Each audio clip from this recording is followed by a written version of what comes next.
재미있는 모델링 시간입니다. 이번 시간은 사진 같은 컨셉 모델링을 해보려고 하는데 위의 형태가 독특하기 때문에 굉장히 쉬워 보이긴 하는데 반복되는 형태와 그리고 기울어져 있는 부분에 두께가 표현되기 때문에 수직으로 내려오는 이 형태에 맞게 두께가 만들어져야 되잖아요. 위쪽도 두께가 있으니까. 그래서 균일한 두께를 만들면서 기울어져 있는 상태에 맞게 만들기 위해서는 쉘 명령만 가지고는 이 형태가 만들어지지 않으니까 새로운 접근이 필요합니다. 그래서 저는 새로운 방법을 시도해 보려고 하는데 여러분도 어떻게 모델링하면 좋을지 고민해 본 다음에 강의를 보시면 여러분 생각하고 비교해 볼 수 있으니까 재밌게 볼 수 있겠죠. 탑뷰에 플레인을 하나 만듭니다. 플레인의 크기는 이쪽 방향으로 8개의 삼각형들이 있기 때문에 이쪽으로도 8개 있겠죠. 8의 배수로 만들어줍니다. 저는 640으로 만들었고 세그먼트는 모두 1로 바꿉니다. 에디테이블 폴리. 바로 에디테이블 폴리에서 하지 않고 위에 에디 폴리를 추가한 다음에 여기서 엣지를 모두 선택하고 커넥트 해줍니다. 가운데 있는 폴리곤을 선택한 다음에 디태치로 떼냅니다. 위에 에디 폴리를 지우면 원본 상태가 남게 됩니다. 그러니까 위에 에디 폴리에서는 필요한 모양을 뜯어내기 위해서 에디 폴리 작업을 한 거죠. 양쪽 엣지를 선택한 다음에 커넥트 세팅 명령으로 15개로 커넥트 해주면 총 16개가 됩니다. 하나만 남기고 컨트롤 I 한 다음에 지웁니다. 기본 형태가 다 만들어졌네요. 이 안쪽에 두께에 해당하는 부분을 만들어야 되기 때문에 사각형에서는 에디 폴리를 추가하고 폴리곤을 인셋한 다음에 디태치 해줍니다. 위에 에디 폴리를 지우면 두 개의 사각형이 만들어졌죠. 바깥쪽에 있는 큰 사각형에 쉘 명령으로 두께를 만들어줍니다. Alt X. 위쪽으로 15 정도 튀어나오게 하고 아래쪽으로는 30 정도 내려가게 합니다. 안쪽에 있는 것도 똑같이 15 정도 튀어나오게 하고 아래쪽으로는 15 정도만 내려가게 합니다. 30 정도 해도 되겠는데요. 30으로 할게요. 처음 거는 60, 30으로 할게요. 위에 똑같이 올라와 있는 상태입니다. 자, 이제 삼각 형태를 만들 건데 쉘 명령으로 위쪽 방향으로 30만큼 똑같은 면이 되겠죠? 올라가게끔 만들어줍니다. 에디테이블 폴리. 위에 있는 폴리곤을 지운 다음에 아래쪽에 있는 한쪽 엣지를 컨트롤 키를 누른 상태로 리무브해서 점도 같이 지워줍니다. 그럼 깨끗한 삼각형이 만들어지는데 어레이 모디파이어를 적용한 다음에 카운트 X를 1로 만들고 Y축으로는 16개가 되게 합니다. 그럼 16개가 이 끝에 딱 맞겠죠? 에디테이블 폴리. 모든 점을 선택한 다음에 웰드 해줍니다.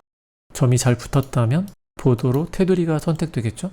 쉬프트 드래그 그리고 캡으로 막아줍니다. Alt X, 컨트롤 V로 하나 더 복사해줍니다. 이제 바깥쪽 사각형에서 블립 모디파이어, 서브트랙트 오퍼랜드를 실행한 다음에 위에 있는 삼각 형태를 빼줍니다. 에디테이블 폴리. 안쪽에 있는 사각형에서도 똑같은 방식으로 위에 있는 형태를 빼줍니다. 에디테이블 폴리.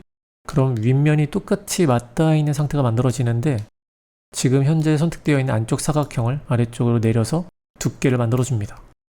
이렇게 되겠죠? 바깥쪽 물체를 선택한 다음에 블립 모디파이어, 서브트랙트, 안쪽에 있는 물체를 빼주면 이렇게 구멍이 납니다. 왼쪽하고 똑같은 형태가 됐죠? 에디테이블 폴리. 스무싱 그룹이 있기 때문에 모서리가 이렇게 되는데 폴리곤에서는 모두 선택한 다음에 컨트롤 A, 스무싱 그룹을 클리어 해줍니다. 그럼 깨끗한 형태가 만들어지죠. 이렇게 해서 위쪽에 있는 형태를 접근할 수 있을 것 같아요. 그리고 창의 형태도 만들어야 된다면 그 창의 형태도 만들어야겠죠. 탑에서 봤을 때 대각 방향으로 이렇게 만들었기 때문에 프론트에서 봤을 때는 앞에 면이 보이겠죠. 폴리곤 선택되어 있지 않게 한 다음에 위에 셀렉션에서 퍼스펙티브 선택을 해주면 뷰에서 보이는 30도 각도 안에 있는 폴리곤을 선택해 줍니다. 이렇게 선택이 됐겠죠? 디태치 명령으로 복사하면서 떼냅니다.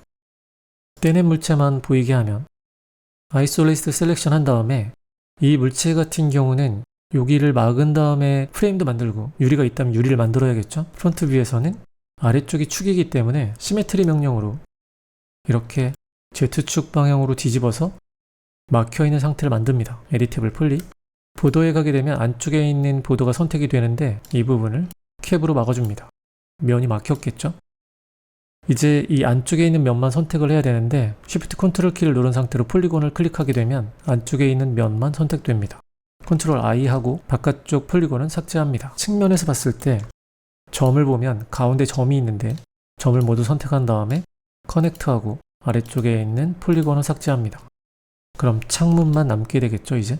창문과 창문 프레임입니다. 창문과 창문 프레임은 여러분이 원하는 창문 형태로 만들면 되는데 탑에서 봤을 때 폴리곤 레벨도 끄고 아무것도 선택되어 있지 않은 상태로 퀵 슬라이스 명령으로 스냅을 온한 상태로 이렇게 나눠줍니다. 그러면 창문 형태가 똑같이 나눠진 상태를 볼 수 있죠? 이 엣지들을 선택할 건데 폴리곤에서 모두 선택한 다음에 Shift 엣지를 클릭하게 되면 테두리가 선택되고 컨트롤 I를 하게 되면 안쪽만 선택됩니다. 안쪽 엣지는 챔퍼 명령으로 1 정도 챔퍼를 해주면 프레임 간격이 나오겠죠? 오케이 해주고 폴리곤을 모두 선택한 다음에 인셋 해주면 이쪽에 점을 모두 선택한 다음에 웰드를 한번 해줄게요. 폴리곤에서는 인셋을 해줍니다. 이렇게 해서 원하는 두께만큼 인셋 해줍니다. 오케이 해주고 불필요한 부분은 이렇게 빼주면 되겠죠? 측면에서 프레임을 다 빼주면 유리만 남게 됩니다. 디태치 명령으로 떼내면 복사하지 않고 떼냅니다. 이렇게 해서 프레임이 만들어지고 유리도 만들어졌네요. 모두 보이게 하면 이렇게 되겠죠? 바깥쪽에 있는 물체만 보이게 하면 이렇게 보이는데 탑에서 봤을 때 원이 필요하죠? 이 안쪽에 원까지만 만들게요. 서클 하나 만든 다음에 스냅을 걸어서 만들고 스냅을 끄고 원하는 크기를 만듭니다. F3번 키 이렇게 만들고 점 같은 경우는 노멀라이즈 스플라인을 하게 되면 개수별로 나눌 수 있는데 한 60개 나누고 이 정도 되겠죠? 에디터블 스플라인 스텝은 없앤 다음에 위치를 보면 구멍이 뚫어져야 되는 부분이 여기이기 때문에 이쯤에 갖다 놓습니다. 그리고 기본 물체에 어태치 해줍니다. 그럼 면이 생기는데 폴리곤을 선택하고 Shift 드래그해서 구멍을 뚫어줍니다. 숨겨놨던 거 모두 보이게 하면 이런 형태가 되겠죠? 그래서 이번 시간엔 위쪽 형태가 독특한 건축 컨셉 모델링을 알아봤는데 모델링 방법은 많으니까 여러 가지 방법 중에 하나라고 참고하시고 비슷한 모델링을 하게 되면 이런 방법으로 기울어진 면의 두께를 똑같이 할 수 있구나 라고 생각하시고 비슷하게 접근해 보시면 좋을 것 같아요. 모델링 하시다가 질문이 생기신 분들은 댓글이나 카페에 남겨주시면 빛과 같은 속도로 제 생각을 공유해 보도록 할게요. 스트레스 없이 재밌게 맥스 작업하시고 다음 시간에 더 재미있는 맥스 내용으로 만나요.